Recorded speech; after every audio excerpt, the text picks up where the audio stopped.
ġie ffirmat ftehim bejn id-Dipartiment tax-Xogħlijiet Pubbliċi u l-Assoċjazzjoni Kunsilli Lokali sabiex id-Dipartiment jimplementa xogħlijiet u proġetti fil-lokalitajiet. Hawn ġie spjegat kif dan ikompli jaqqat mal-appoġġ li l-Gvern jagħti lill-Kunsilli Lokali b'mod kontinwu. Il-kap eżekuttiv tal-Assoċjazzjoni Kunsilli Lokali Mario Fava spjega kif permezz ta' dan il-ftehim ser issir tiswija tax-xogħol infrastrutturali mid-Dipartiment tax-Xogħlijiet Pubbliċi.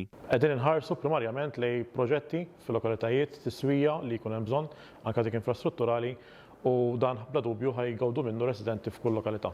Il-Ministru għall-Infrastruttura Ian Borch saħaq kif permezz tal-ftehim ser tingħata għajnuna b'mod strutturat.